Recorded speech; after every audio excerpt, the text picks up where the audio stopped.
কুত্তা মিজান বলেছে তোকে মারতি মর। এলাকাটা চেঞ্জ হয়ে গেছে, এলাকাটা আরেকটু চেঞ্জ করতে হবে, তা নাহলে এলাকাটা বেশি একটা ভালো লাগতেছ না। কিরে সেই ছেলেটা না? কিরে অচিন পুয়া, এখানে বসে আছিস? হ্যাঁ বসে আছি। আপনাকে তো ঠিক চিনতে পারলাম না ভাই। এই তুই আমাকে চিনতে পারিসনি? আমি সেই মিজান, এলাকার লোকজন যে আমার কুত্তা মিজান নামে চেনে।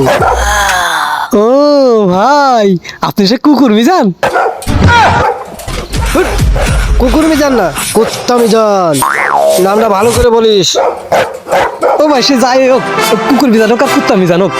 তা ভাই এলাকায় যে ডন আছে সবাই তো বিভিন্ন রকম নাম থাকে, তা আপনার নামে এই কুত্তা মিজান হলে কেন? শোন, এলাকার মানুষগুলো ভয় পাক আর না পাক, এলাকার কুত্তাগুলো ঠিকই কিন্তু আমার ভয় পায়, বুঝছিস?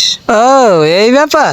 আমি যতদূর শুনেছি এলাকায় আপনি ঢুকলে কুত্তাগুলো নাকি সব আপনার পিছনে লাগে, কারণ নাকি? হুট, চুপ কর। শোন, আমি মারাদিন এলাকায় ছিলাম না, আর আমার যে আগে সাকিব ছিল না সে তো এখন নেই, বুঝতে পারছিস? আর তোর কথাবার্তাগুলো আমার ভালো লেগেছে।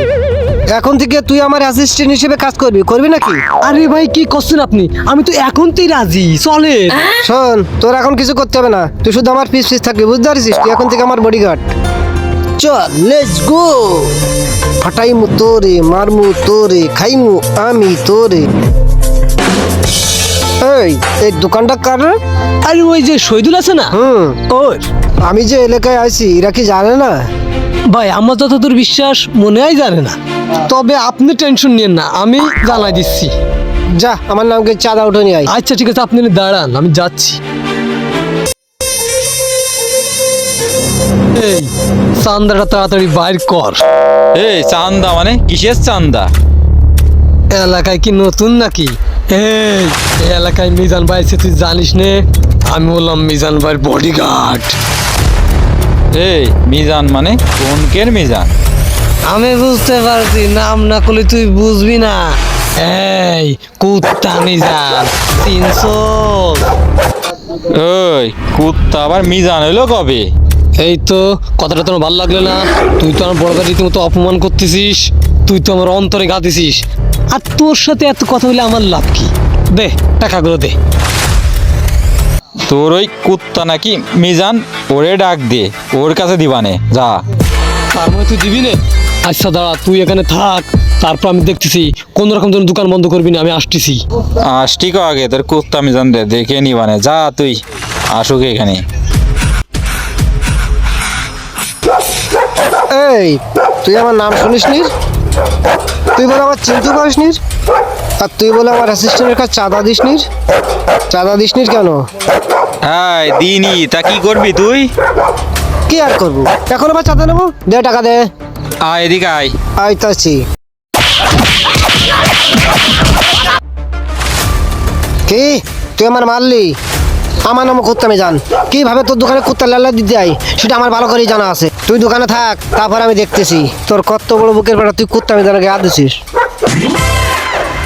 এই লালু, তুই এখানে শুয়ে রয়েছিস আর ওদিক শহীদুল আমার অপমান করলো। যা শহীদুলের কামড় দিয়ে আয়, আমি তোকে আরো লোকজন খবর দিয়ে আসি। কুত্তা মিজানের গায়ে হাত।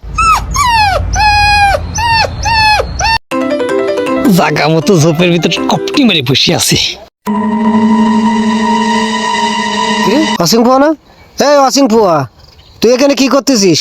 ওইদিক শহীদুল আমার ফোঙা দেবে এরকম ধোয়া, আর তুই 1 মিনিট হয়ে গেছিস ভুয়া। ভাই আমার নাম অসিং পুয়া, আমি যদি শহীদুলের মারতাম তাহলে ওর দোকান দেবে তো ধোয়া, এই জন্য তো আমি চোখের পলক হয়ে গেছি হাওয়া। এই তোর কি পিসাব করা হয়েছে? প্লিজ সর, আর এক জায়গায় যেতে হবে। ভাই যাবো তো ঠিক আছে, কিন্তু আপনারে ওইভাবে পিটলে কেন? ও কি আমার মারছে নাকি? ওই মেলোদিন যেছিলাম আমার গার্ড একটু মেসেজ করছিল, তাই একটু ওকে বললাম গার্ড একটু মেসেজ করে দিতে, তাই তো আমাকে মেসেজ করে দিল। বিষয়টা বুঝতে পারছিস? ও ভাই, আমি তোমার কাছে আপনার পিটাচ্ছিল, আমি তো পলাইনি, আমি এই যে বিস্কা মুততে এলাম আর দলবল গুছাতে আইলাম। ওই যে ওই দেখতেছেন না, লালু কালু শালু সব দলবল গুছাই নিয়ে যাবো। আচ্ছা যাক, এটাই। শোন, ও দেখে একটা ছেলে যাচ্ছে না, ওরে থিয়েট দে, আমি যে কি সেই পাওয়ারটা দেখাবো তোরা। গেরাশাই ঘর সারিয়া ভাতারের ভাত সঙ্গে। এই দাঁড়া, আমার বস তোর সাথে কথা বলবে। বস বলেন। এই তুই এই মিজানরে সালাম দিলি না কেন? ও ভাই আসসালামু আলাইকুম। তো সালামটা আমার পছন্দ হলো না, তোকে তো শাস্তি আমার দিতেই হবে। ওই চশমাটা ধর তো। উই, আরে বাবা কি গা লাগলো রে। ওঠেন ওঠেন ওঠেন। বস আপনি পড়ে গেলেন কেন? এই আমার মনে হয় আবারটা উল্টো যাচ্ছে, এই জন্য আমি এদিক চলে গেছিলাম, বুঝতে পেরেছিস? চলেন তাহলে আবার যাই। চল। এই তুই আমাকে একটা মারতো, মার। ভাই সত্যি মারবো? এই কুত্তা মিজান বলেছে তোকে মারতি, মর। মার। ওরে মার রে বাবা রে, বমি করে গালটা পানি পড়ে গেল। মারে বাতাসে বেটা নাকি উল্টো দিকে বসছে, বুঝতে পারলাম না। কেউ দেখতে পারলি না তো? রিয়াজে আমাকে ধর। কিরে ওখানে চলে গেল কিরে? যাক আশেপাশে কেউ দেখেনি, ভাগ্যবান আমার কোথাগুলোও দেখেনি, তাহলে আমি ওদের কাছে অপমানিত হতাম। ব্যাপার না, আমিও করতে যান। যাক এই সুযোগ একটু কাটি পড়ি এখন।